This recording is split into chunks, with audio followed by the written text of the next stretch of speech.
பெற்றாரே இவர் திருமகன் கைகள் பெற்றாரே அவதரித்தாரே தீரமாய் இவற்றை புரிந்தாரே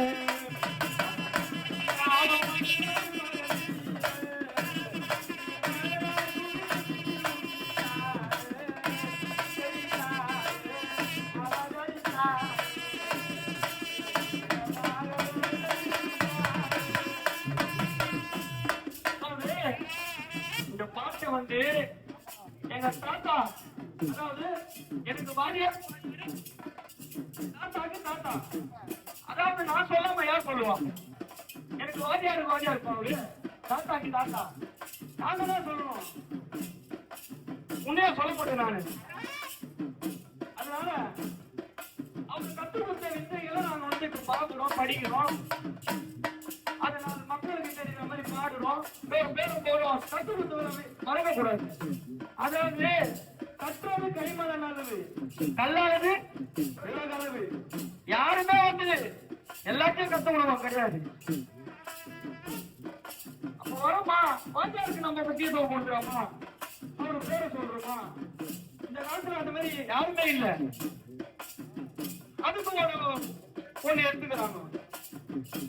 அவரு சொல்லி கொடுத்துதான் நாங்க பாடுறோம். அவ்வளவுதான்.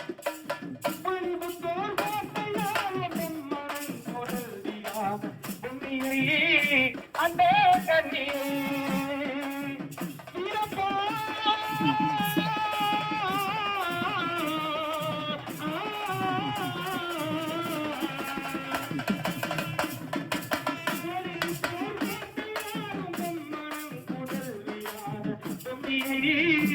அந்த கண்ணி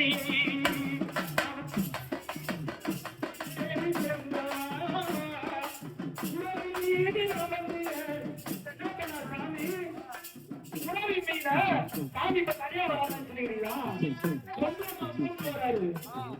இந்த புறவி மேலதான் ஏறி வந்தாரு. இந்த புறவி மேல யாரு? சாமி கிடையாது. தன்னுடைய மாமனாருக்கு தண்ணி வாங்கி வந்துட்டாரு.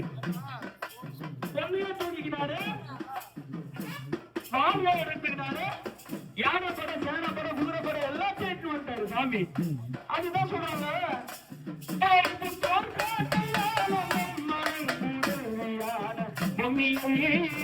அந்த கண்ணி இவர் சுரவி மீது அமர்ந்து ஏறி சென்றவா, சுரவி மீது அமர்ந்து ஏறி சென்றவா, இதை கொண்டவா.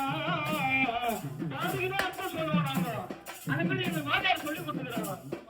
சொன்னா இப்ப வந்து நாங்க ஒடுக்க முடியல, பாடிக்கிற அர்த்தம் சொல்லுவோம். அர்த்தம் சொல்ல தேவை சொன்னாங்க நம்ம யாரும்.